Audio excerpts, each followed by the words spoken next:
UFC 322 going down in Madison Square Garden this weekend. How we doing, everybody? My name is Young Pasty, the whitest in the land. And I am here today to give you a pick and a prediction for every single fight on the card. Woo, one of our last pay-per-views of the year and one of our last pay-per-views of all time. Is the pay-per-view ending? They're just going to be numbered events. Everything's going to be on Paramount next year, which I'm super excited about. But UFC 322, 2 championship bouts. And my gosh, the main card is just absolutely stacked. There's not a fight on the main card I'm not excited about. The prelims and early prelims all have bangers too. I mean, Wellmaker coming back. Ladies going at it. Blanchfield and Cortez. Hill and Fatima Klein. Ooh. Boverated's back. Boverated Nickal.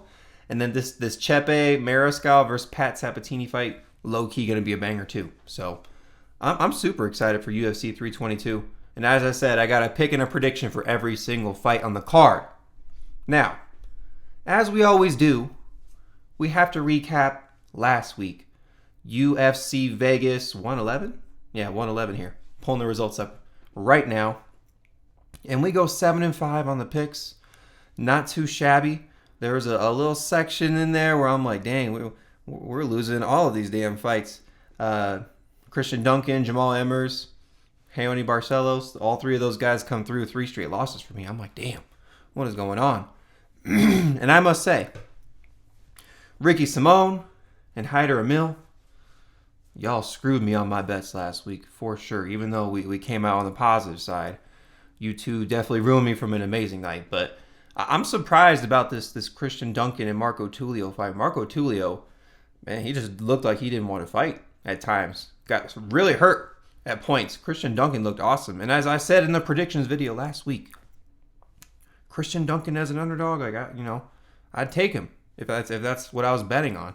Now, I didn't make an official bet on it, but nevertheless, you know what I'm saying. Taco Padilla beating Ishmael Bonfim. What did I tell y'all? Ishmael Bonfim is a quitter. A damn quitter. And you saw it again, okay? Once he gets hurt with one of the... once he gets hurt with a shot he doesn't like, he just gives up. All right? You saw him on the mat, covered up like this, eating shots from Padilla. Padilla's just like, what? Boom. Ref calls the fight.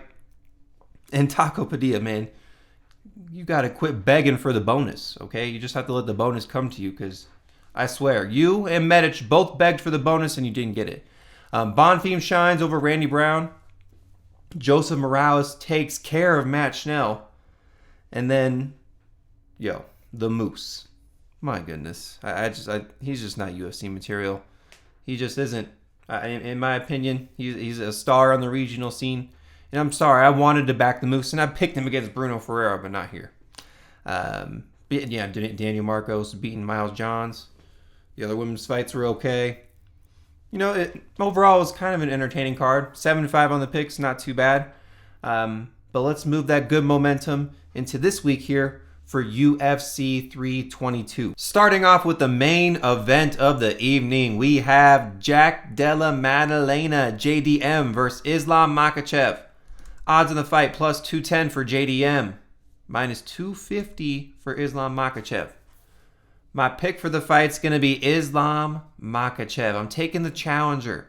I'm taking Islam to get a new belt in a new weight class. He had to vacate the belt to move up to this weight class here and take on JDM.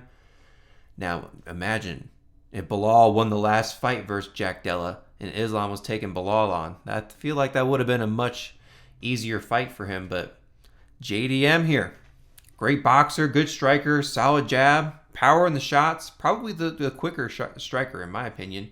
Mixes in body shots and going to be the bigger guy. Okay, this is the weight class he usually fights at. Islam has to move up to this weight class. That's like 15 pounds, man. 15 pounds. From lightweight to welterweight. So, that's a big step up. That's a lot of body mass. And I feel like before I put any bets in or picks, like official picks in on this fight, I got to see the face-offs, right? I got to see these two matched up with each other what in the fighting gear, right? Not in street clothes and big coats, because that's what the pictures that we saw, right? They're over there fighting in Madison Square Garden, getting those pictures. It's cold out. November, you know what I mean? But anyway, I just got to see how Islam's looking, because if he's looking way smaller than JDM, I feel like JDM could probably avoid and stuff all the takedowns, keep it on the feet where he has the clear advantage. I think he's the much better striker than Islam. Where I think Islam wins this fight is getting it to the mat. That's his world, and I think he wins minutes taking down JDM. JDM has not seen a grappler to the level of Islam Makhachev. The best one he saw was just most recently in Belal Muhammad. Okay? Gilbert Burns was able to take him down and control him on the mat. He got lucky. Not lucky. I mean, obviously there's skill behind it, right? But I mean, you could say it was lucky. It was in the third round. Knocks out Gilbert after, probably losing those first 2 rounds, or at least, one of the rounds there with the control on the mat. Now you have 5 rounds, right? Kevin Holland, Basil Hafez, Randy Brown. None of these people are to the level of Islam Makhachev and his grappling and his wrestling and his ability to get people onto the ground. He just hasn't faced anybody like that, right? And what is really telling and what is really holding me back from picking JDM is that fight with Gilbert. It really is, because Gilbert found success with the grappling, was able to take him down. Islam, 15 wins in a row. Only 1 loss in his career where he got knocked out pretty early, and man, he honestly probably was an early kind of stoppage in my opinion. Gets right back up and is immediately trying to fight, immediately going over to the ref like, what the fuck? Really my only concern is if JDM's able to stuff all the takedowns from Makhachev. And Makhachev is a good striker, right? He's pretty dang good in the striking. He beat Volk with just pure striking almost, right? Knocked him out. That fight was short notice, anywho, but Islam Makhachev is my pick. I'm going to take him by decision. I think it goes all 5 rounds. We saw JDM go all 5 rounds with Belal, who he was attempting and trying to mix in the wrestling and grappling, not too successful with it, unfortunately. Man, I think Islam Makhachev continues to roll. I think he looks good here. I think he gets another belt. I think him and Khabib celebrate in the middle of the octagon, brother, and he takes home the win here. So Islam Makhachev by decision. That's my official pick for the main event. Let's go. All right, moving on to our co-main event, another championship bout. We have Valentina Shevchenko taking on Zhang Weili. Odds on the fight, -130 for Valentina, +110 for Weili. My pick for the fight is going to be Valentina Shevchenko. Man, this is another situation where we have somebody vacating their belt, moving up to another weight class here. Weili, I have mad respect for her, okay? First off, for doing that, because she is just on a roll in her division, beating everybody, and that's handed to her. And that last win versus Tatiana Suarez, very impressive, right? Because she was supposed to be this elite grappler who was supposed to handle, Weili on the ground, and it did not go that way. Was able to beat her up on the feet and take her down, Tatiana Suarez. You know what I mean? But now she's moving up a weight class, taking on one of the best, Shevchenko, who I've honestly doubted in the past 2 fights. I thought Grasso and Vieira were going to get the best of her, but Shevchenko still has it, dude. 7 straight years of championship fights. One of the best kickboxers to do it, okay, in this division here. I just got knocked out by Rose. How long ago was that, Zhang Weili? Knocked out by Rose, and a split decision loss to Rose just 4 years ago. Man, you think that Valentina Shevchenko is not going to beat her up on the feet? You think Valentina Shevchenko is not going to get her own takedowns and grapple and wrestle with her on the mat? I think she's able to stuff all the takedowns too. We saw it. Who did Valentina take on? Yeah, Grasso was not able to secure any takedowns. Even Manon, who's primarily a striker, was not able to secure any takedowns. So Shevchenko is good, dude. She's really good. And when she does get people down on the mat, her top control is really, really good. Rolls and scrambles. People try and, get back up. Positions maintained. Okay, let's just say that. Valentina is damn good on the mat. She just beat Manon, who's just a damn good fighter. And like, if I'm like, oh, would Manon beat Zhang Weili? Yes, I think she would. Zhang Weili is going to be smaller, shorter. Reach is going to be shorter. But both of these girls have 5-round cardio, so I'm not concerned about that. Going to be a really good fight. But I got to back the champion here. I got to back Shevchenko. I think Zhang Weili is going to put up a really good fight. But at the end of the day, veteran, championship experience, been doing this for the last 7 years in this weight class.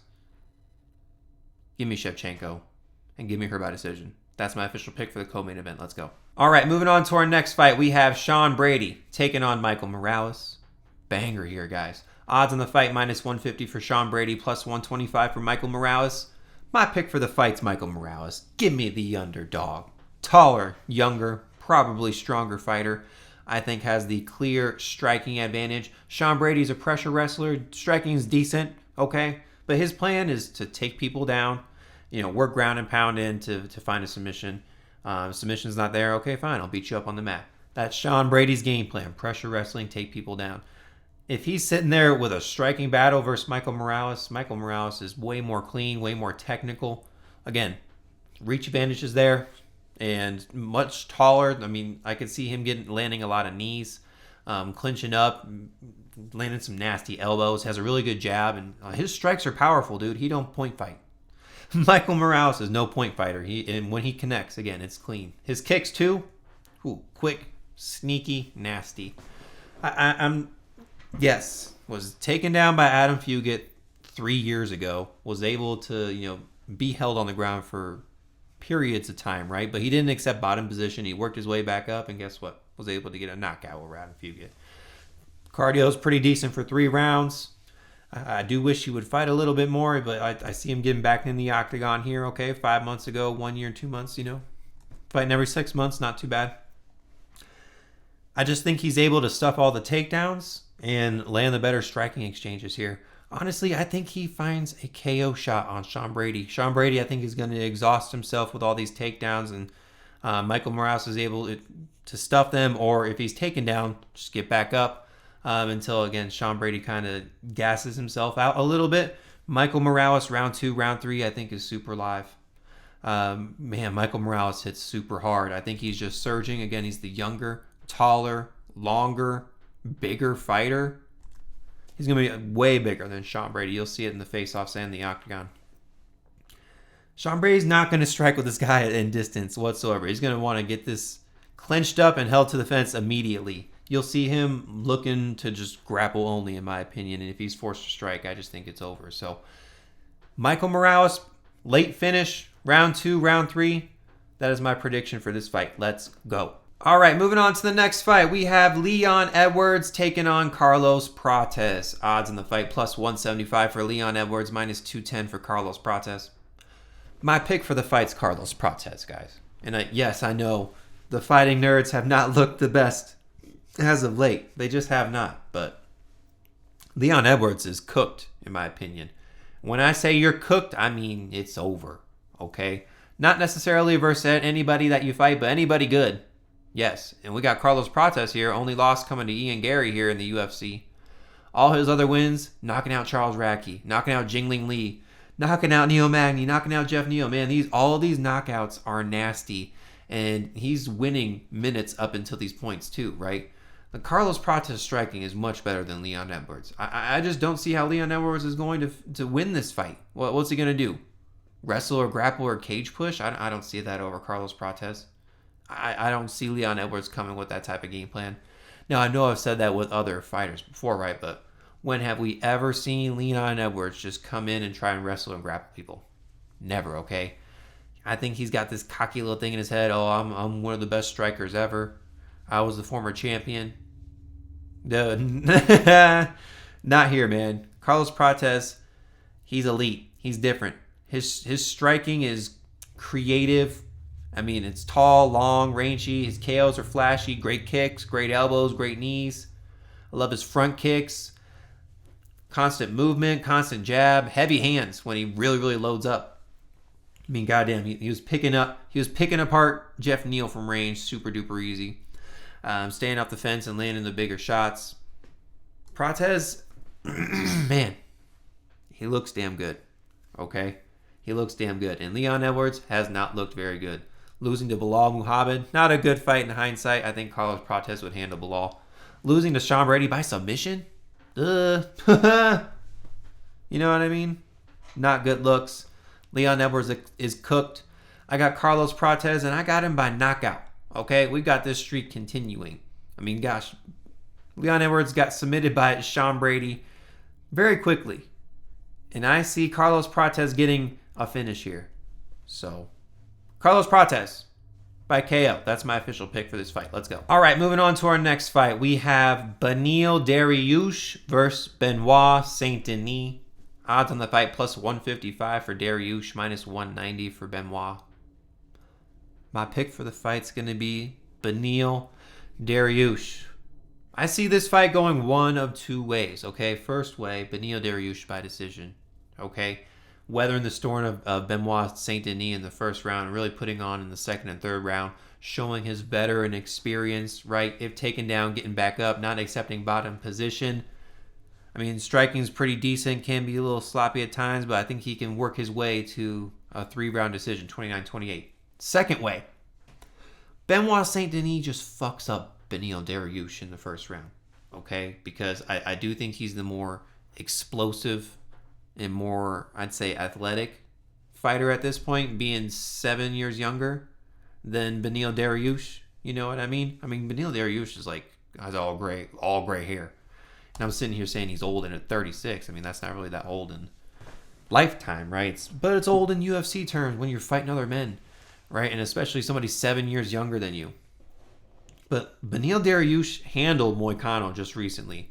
Benoît Saint Denis got fucked up by Moicano just recently. Okay, I know MMA math doesn't always add up, but it's a little sketchy look, right? Okay, you beat Kyle Prepolek, Benoît Saint Denis. That's not really an impressive fight, and you were picking and choosing your fights in that particular situation. Pulled off an upset versus Mauricio Ruffi. I will give you that. I really didn't see that coming at all, and we just saw all the fighting nerds kind of just let everybody down. So I'm not going to take that win away from you, right? But messed up by Dustin Poirier. You lost to two vets, right? Beneil Dariush is a vet. He's smart. His only two losses are to Arman Tsarukyan and Charles Oliveira in the past 5 fights here, right? I think both of those guys fuck up Benoît Saint Denis, in my most humble opinion.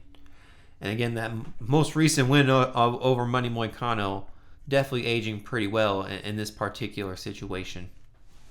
But I think Beneil Dariush works his way to a 3-round decision. Benoît Saint Denis, I told you, his way to win, I think it's a first-round finish, right? This dude's killer.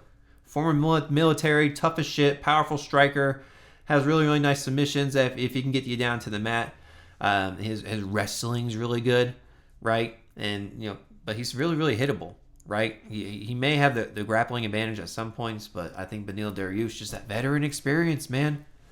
That veteran experience, I'm picking Dariush by decision. Again, BSD round 1, not too far-fetched. That's probably his path to victory. But once that fight enters round 2, round 3, I think Dariush really turns up and wins the fight from there. So, again, Dariush by decision. That's my official pick for this fight. Let's go. All right, moving on to our next fight. We have Bover-rated Nickal versus Rodolfo Vieira. Odds on the fight minus 230 for Mr. Nickal, plus 195 for Vieira. My pick for the fight, man, I'm picking Rodolfo Vieira. I got no faith in Mr. Bover-rated Nickal. Now, he may win this fight with his wrestling and his okay striking. I mean, he may win the fight, but this fight was supposed to be on the main card, and Bo Nickal was bragging about it. Then they moved his ass to the prelims. I think that's funny as hell. I think that is funny as hell. But Rodolfo Vieira has much more experience in the UFC. He's beating people, Arman Petrosian, Tresean Gore, Cody Brundage. I mean, these aren't terrible wins, you know what I mean? And prior to that, I got to look at his prior wins too. Look, I'm just naming off the ones in the past 5. Beats Dustin Stolfus, beat Savarov way back in the day. beat Oscar Piachota. I mean, he has some decent wins back here in the UFC. I mean, he's only really losing to some of the best. Chris Curtis, Anthony Hernandez, Andre Petroski. Okay, that's not one of the best. But, losing by decision. The over 2.5 may look good in this fight. Or over 1.5, but I think Rodolfo Vieira puts his own grappling and wrestling on. Dude has a really nice double leg and double leg takedown and really good takedowns off of the fence. Again, a lot more UFC experience, a lot more fighting and combat experience. Bo Nickal is just wrestling. Okay, literally just pure wrestling converted MMA. Vieira, I think, just has it all. Yes, he gasses later in the fight, but we've kind of seen Bo Nickal do that too.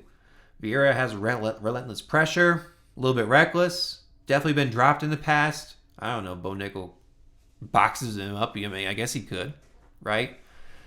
I don't know. Overrated. I'm not betting they're picking. I'm picking the fight because I got to. I'm not betting this fight, guys, whatsoever. But I'm taking the dog or pass here. Bo Nickal won't get my money or my pick for a very long time. Rodolfo Vieira, how do I got him winning? By decision. No. Fuck this. Rodolfo Vieira by KO. Okay? He lands a clean shot on Bo Nickal.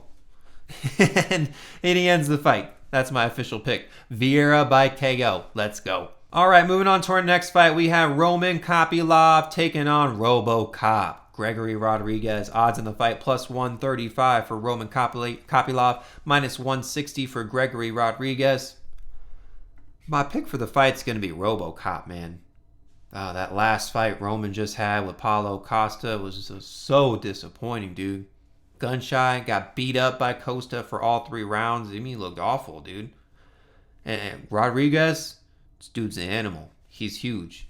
I mean, usually Kopylov's pretty big in there, but you'll see Gregory Rodrigues, he's going to be towering over this guy. He has grappling and jiu-jitsu that we've never seen. It's in his back pocket if he ever needs it. So he usually just kind of uses it when he's tired or hurt. So, but great work on the cage. All his shots he throws with intent. Man, can Roman Kopylov survive the storm of Gregory Rodrigues? I think so. He was able to survive 3 rounds with Paulo Costa. I think Rodrigues beats him up for 3 rounds. I think Roman Kopylov definitely eats some big shots, but is able to recover. He has some good movement, good footwork. Kind of, rolls with shots thrown, right? Like, it doesn't really clip him clean too much. They kind of just roll off of him as he's moving. And this dude ain't looking to wrestle or grapple whatsoever, unless he's forced to. And he's not going to do that over Gregory Rodrigues. If he is able to take him down, it's not going to last too long. And Rodrigues ain't no dummy on the mat. Like I just said, he has grappling and jiu-jitsu he can pull out of his pocket at any time. But he just chooses to strike out there because he just, I don't know, he just must love it. He just beats everybody up. This dude, there's point fighters, right? People that are just trying to rack up points, win the round, win minutes. Gregory Rodrigues don't do that. No point fighting here. Every shot he throws is with intent. So Roman Kopylov definitely has to look out. But he's got a pretty good, decent chin. He's never really been KO'd. He's been submitted, but he's never been KO'd in the UFC at least. Has Roman Kopylov ever been KO'd? Checking right now. He's been submitted, but never KO'd and lost by decision. So I think that he's pretty durable. And I've seen him take some clean shots, and I'm like, oh, goddamn, you're right. It might be over, but he's still able to recover from them. So I'm taking RoboCop here, and I'm taking RoboCop by decision. That's my official pick for this fight. Let's go. All right, moving on to our next fight. Ladies going at it here. We have Erin Blanchfield taking on Tracy Cortez. Odds on the fight minus 235 for Erin Blanchfield, plus 195 for Tracy Cortez. My pick for the fight, I'm going with cold-blooded Erin Blanchfield. I think she has the clear grappling advantage here. I think she's able to secure takedowns with ease, hold Tracy Cortez down on the mat, and win minutes. Clear decision for Erin Blanchfield. Tracy Cortez was getting handled on the mat by Rose Namajunas, right? And Erin Blanchfield just beat Rose Namajunas. Yes, it was just 1 year ago. Yes, she had some moments where Rose was beating her, but she was able to secure takedowns. She was able to hold her own on the feet. Tracy Cortez is out here losing eyelashes in the octagon. Okay, we don't got to worry about that on the Erin Blanchfield side. Okay, she's not putting eyelashes on because she's just looking to fight, not looking to look pretty. I'll give it to Cortez. She has some solid wins in the UFC, right? Jasmine Jasovicius 2 years ago. Vivi Arujo 4 months ago. So, I mean, she has some solid wins in the UFC. Only has one loss, and it's against Rose, which is, I mean, can you really give her grief about that? Former champion in Rose, but showed her flaws, right? Erin Blanchfield is going to be able to take down Tracy Cortez so easy, dude. Submission's live, too. Submission is live for sure. I didn't see Rose looking for one or, really kind of finding her way to one too often. It was just more top control. Erin Blanchfield can find some subs. She's a jiu-jitsu expert, and her striking really isn't too bad. And again, she's going to find a takedown with ease. Single leg, double leg, find it on the fence when she's clinched up. Somehow, some way, she's taking down Tracy Cortez and winning this fight by getting it to the mat. So, Erin Blanchfield by decision's my official pick for this fight. Let's go. All right, moving on to our next fight. We have Malcolm Wellmaker taking on Cody Haddon. Odds on the fight, minus 145 for Malcolm Wellmaker, plus 125 for Cody Haddon. My pick for the fight's my boy, Malcolm Wellmaker. Yes, he's one of our boys around here. All right? Backed him ever since his Dana White Contender Series win. Knocked out Cameron Simon. Knocked out Chris Matunyo. Knocked out the dude on Dana White. Was able to quit his job. Takes on fighting full time. Had a pretty long camp to prepare for this fight. Everyone is concerned about the grappling of Cody Haddon because, damn, he whooped Dan Argueta's ass for 3 rounds. Cody Haddon did. And basically won all the grappling exchanges. Yes, was taken down at times, but was getting his own takedowns. Was stuffing all the takedowns. His striking is really nice. Pretty decent striker, to be honest with you. Really good movement, rangy. And I think this was a really good matchup. Whoever, for the matchmakers here, this is a pretty damn good fight for them to put together because everyone's kind of wondering what's Malcolm Wellmaker's kind of, grappling wrestling approach kind of look like. He's knocking everybody out so quick, so we really don't see it on display. But his takedown defense is pretty solid in my opinion. I think that his jiu-jitsu is going to be pretty decent, and if he's taken down, he has the ability to get up. I believe he's worked on all of this stuff. I just don't think that we've seen it yet, right? Will he get exposed? I mean, we'll see. I mean, Cody Haddon could come in with a heavy grappling wrestling approach. He could. I mean, we really just haven't seen too much from Cody Haddon. You know what I mean? When was that Dan Argueta fight? Right? 1 year ago. So we haven't seen him fight in quite a while. And Malcolm Wellmaker fighting 3 times within that time period. So really an active fighter. Really likes to get in there and whoop people's butts and get paid. Right? Malcolm Wellmaker out there getting paid for all of these. And I think if this is just a pure striking battle, it's Malcolm Wellmaker all day. I don't think that he has to worry about that. I don't think he's really been working on that in his camp too much, to be honest with you, because that's what he does, right? That's his expertise. I think that he's just too good in that department. He's been working on these other things that might show him some adversity in the fights. So I think he is able to find the knockout, but just later on, round 2, round 3, after Cody Haddon, I probably comes out pretty hot, to be honest with you. I see Malcolm Wellmaker doing the same thing. Finding that crisp, clean, walk-off KO shot once again. Malcolm Wellmaker by KO. He's one of our boys around here. And what do? We back our boys. So that's my official pick for this fight. Let's go. All right, moving on to our next fight. We have Gerald Meerschaert taking on Kyle Daukaus. Odds on the fight, plus 270 for Meerschaert, minus 350 for Kyle Daukaus. My pick for the fight has to be Kyle Daukaus here. I think Gerald Meerschaert is cooked. Sizzle. 3 straight losses, man. RDR, Brad Tavares, Michael Achekchuk. Kyle Daukaus just beat Michel Pereira. Now, I don't know if Michel Pereira is just looking awful lately. Yes, he looked awful, and I don't know how much to put into that fight because Kyle Daukaus was originally UFC, got kicked out. He wins all these fights by finish here and gets signed back into the UFC and looked really damn good in that fight with Michel Pereira. I mean, with how bad Gerald Meerschaert's kind of been looking lately, how good Kyle Daukaus looked in that last fight. I mean, what do I do with Gerald Meerschaert, right? Submission's always there. Submission threat's always there on the mat. Striking really isn't that good. Kyle Daukaus is probably a much better striker than Gerald Meerschaert. Kyle Daukaus has a ground game as well. Dude's nickname is the Darce Knight, you know what I mean? So he's no dummy on the mat. Meerschaert can always pull a crazy win out of his butt here, but I think Kyle Daukaus is the better striker and is probably going to land a clean one on Gerald Meerschaert and knock him out. Maybe even a club and sub too. Kyle Daukaus has wins over Jamie Pickett, Dustin Stoltzfus. I mean, I guess the Dustin Stoltzfus fight's okay, right? Beating people in CFFC that I really can't name off that are too impressive. But keep the distance. Strike with Gerald Meerschaert. Don't get into these entanglements. A shout out to Will Smith's wife. Don't get in these entanglements or grappling exchanges with Meerschaert. Just keep your distance. Strike with him. You'll probably land a clean one on Meerschaert at some point. Maybe a good knee right up the middle. Or just a straight shot right up in his face.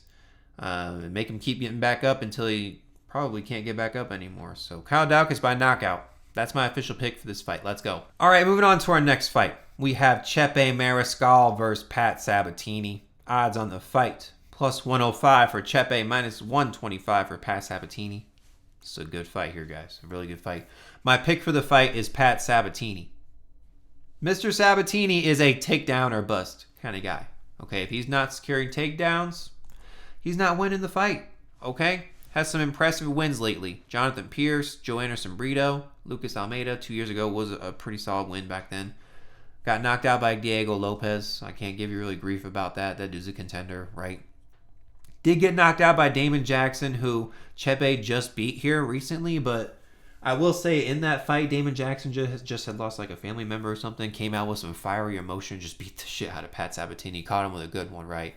Really poured out a lot of emotion after winning. But anyway, sometimes fighters come in and some crazy stuff happens at the octagon. You never know.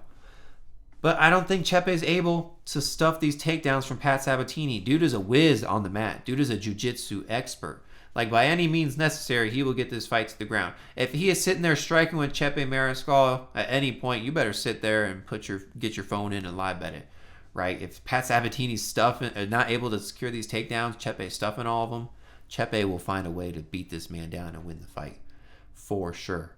Dude's a tough-ass Mexican. 5-0 in the UFC. Solid wins, bro. Morgan Shariri, Jack Jenkins, Trevor Peek, Ricardo Ramos. This dude has a grueling wrestling approach. Really grinds out fights. Really a hard hitter. Thick guy. Does have the ability to get up, but I mean, he's never really seen the grappling threat of Pat Sabatini. Pat Sabatini was able to just hold and handle these people on the mat, and it eventually does work for subs and finds them. Now, Chepe Mariscal never been subbed before. Chepe actually lost to Joe Anderson Brito back in the day, who Pat Sabatini just beat, right? So as I just said, Chepe Mariscal beat Damon Jackson, Pat Sabatini lost to him. MMA math always doesn't work like that, all right? So, you know what I mean? You never really know, but I'm more impressed with Pat Sabatini's look here in the most recent times. I mean, he just always secures takedowns and gets people to the mat and wins fights by just holding them there and getting position in, working strikes, looking for submissions, or actually finding the submission. I like Pat Sabatini here. If you like Chepe Mariscal, though, right, you got him at underdog price, plus 105. I'm not going to be mad at you if you took Chepe Mariscal here. Honestly, the odds are pretty good on either side. I just see a clear advantage for Pat Sabatini in the grappling department. I think he's able to secure the takedowns, hold Chepe Mariscal to the ground, and hold him there, right? Sometimes at these lower weight classes here, sometimes people are able to scramble a little bit easier. Man, Pat Sabatini's top control is amazing. Rolls with positions and finds submissions if they present them. I don't think he's submitting Chepe Mariscal. I think he takes it all 3 rounds, holds him there on the mat, and gets this fight by decision. Give me Pat Sabatini by decision. That's my official pick for this fight. Let's go. All right, moving on to our next fight. Ladies going at it again. We have Angela Hill versus Fatima Klein. Odds in the fight plus 335 for Angela Hill, minus 450 for Fatima Klein. My pick for the fight is Fatima Klein, But goddamn, this price tag is awful. And let's not forget, Fatima Klein lost to Jasmine Jastovicius just 1 year and 3 months ago, right, in her UFC debut. Beat a Victoria Dudakova and a Melissa Martinez. And Angela Hill, that's a big step up from here, you know what I mean? Even though she's a 40-year-old Angela Hill, she can still crank out wins. Beat Ketlin Souza by split just 8 months ago. Yeah, she lost to Yasmin Lucindo, who actually looks really good. Yeah, she lost to Tabitha Baby Shark Ritchie, who's looking really, really good. But beat Luana Pinheiro, who's gone on to look really, really awesome. Beat Denise Gomez. You know what I mean? She takes out these young cats. She's 15 years older than her, but she could teach her a vet lesson. All right, so I will just say that. But Fatima Klein is quicker, younger, stronger. I think she's able to get takedowns with ease. I think her striking's been improving from fight to fight. I just don't let Angela Hill take you to deep waters, right? Fatima Klein, fight your fight. Fight how you usually do. You'll win the fight that way, right? Angela Hill, the fucking female Neil Magny, okay? Like, cardio's good for 3 rounds. Don't let her take you to deep waters because her striking's pretty good. Her grappling's okay.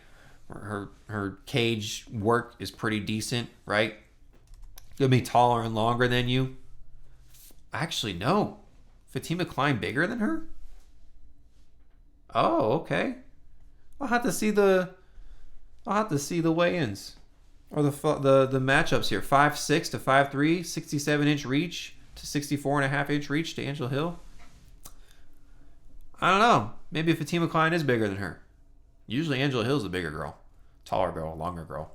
Man, if she doesn't even have that in here, then yeah, like a lot of the odds are stacked against her. But sitting at plus 335, odds likely to go up to probably plus 400. Angela Hill by decision, Angela Hill by late finish might be something to, sprinkle on. But my official pick for the fight is going to be Fatima Klein, and I think she wins it by decision. Let's go. All right, moving on to our next fight. We have Baisanger Susakarev versus Eric Makhachev. Odds in the fight, minus 800 for Baisanger, plus 575 for Eric Makhachev. Sheesh. Yeah, my pick for the fight is going to be Baisanger. But damn, these odds are crazy here. I mean, Baisanger, this dude comes out like a bat out of hell in the first round. Like, he just won't stop till he gets the finish, whether it's a submission, a KO. Dude is just relentless, on the gas, nonstop pressure, in your face, nonstop volume until he either gasses out or he gets the finish. It's either two of those things. So, saying all that, I think Eric Makhachev round 2, round 3 KO is live if you're betting on this fight here. Eric Makhachev could win this fight if he weathers the storm of Baisanger. Baisanger is undefeated. He's 10-0, okay? 2025, the year of undefeated, is not really a good year for you undefeated people, right? Baisanger fighting a lot this year. This is his 4th fight this year. That is actually nuts. Dude wants that money. Dude's getting that money, okay? And if he puts on these, finishes, I mean, he can get even more money, right? Eric Makhachev starts slow, and even in the Brundish fight where he's putting out a little more volume than usual, he was still kind of slow throughout the fight. Baisanger ain't slow, okay? This dude's going to be pouring out volume. I think he probably gets a first round finish. KO, submission, whatever it may be. Eric Makhachev, I think, is going to get hit with a body shot and full. And from there, he's going to get toast. He's going to be toast. But if the tides turn, if Eric Makhachev can survive the first round, if Baisanger doesn't finish him, take him out, then I think round 2, round 3 KO is live for Eric Makhachev, or round 3 or decision for Eric Makhachev is live too. But shoot, even just a sprinkle at plus 575, you know what I mean? It's either Baisanger round 1 or the dog here, but my official pick for the fight is going to be Baisanger Susakarev by KO. Let's go. All right, moving on to our next fight, we have Vyacheslav Borshev, Slava Claus, taking on Matthias Camillo. Odds on the fight here, plus 135 for Slava Claus, minus 175 for Camillo. My pick for the fight's going to be Matthias Camillo, man. I cannot back Slava Claus, bro. Look at these. 3 losses, 1 win, and 1 draw in his last 5 fights. Dude is 8-6 in MMA. I will say, always a fun fight. He's a little bit older at 33. but like dude's not afraid to exchange, get in brawls, get beat up, go to war. He loves to just throw and get hit. I mean, like this, he is a good striker, and that is the best thing going for him here. But dude's gonna get taken down by Matheus Camilo. I will say it was a disappointing loss in that last fight versus Gabe Green. I don't know, dude just folded. Like I don't know what's with the cardio. I don't know if it was the UFC debut, the inexperience, but damn, like. Submissions are his downfall. Matheus Camilo's is, and he just looked like he got gassed. But he's not going to have to worry about submissions versus Borshev, right? Matheus Camilo's, all his losses are by submission. I don't think he's getting knocked out versus Vyacheslav Borshev. And he's going to be able to take this fight to the ground, and he's going to be able to submit Borshev. Borshev is awful on the mat. Matheus Camilo knows he has a clear advantage there. Just like, take him down and get the submission. But I will say this. Camilo did give up in the Gabe Green fight. He tapped easy and quick. So, I don't like that at all. But he handled Gabe Green in round 1, right? Handled him in round 1. And I think he can do the same with Borshev. Round 1 submission by Camilo. That's super live. I think that's what I'm going to roll with here. Matheus Camilo by submission. That's my official pick for this first fight on UFC 322. Let's go. All right, guys, as promised, a pick and a prediction for every single fight on the card. If you have made it this far, thank you so much for watching. If you could do me a favor, please click that subscribe button. Please. We are on the road to 400 subscribers. We just surpassed 350 the other day. So get me there to my goal. I would really appreciate it. Secondly, my Patreon is free. Links in the description. That's where you can see all of my bets when I place them. I put these bets in early in the week. Okay, you got to get the odds when they're good. They always sway in the opposite way. Prime example last week, I got Taco Padilla at plus 180. And at Come Fight Time, he was a minus 118 favorite. Okay, you know what I mean? So, it won't hurt you to subscribe to it because it's free. All right, link is in the description. Well, let's have a good week this week for UFC 322, one of our last cards of 2025. There's only 4 fight cards after this. Oh my goodness. So let's watch them. Let's enjoy them. Let's all get our picks right. Let's all make some money. Young Pasty. Out. Let's go.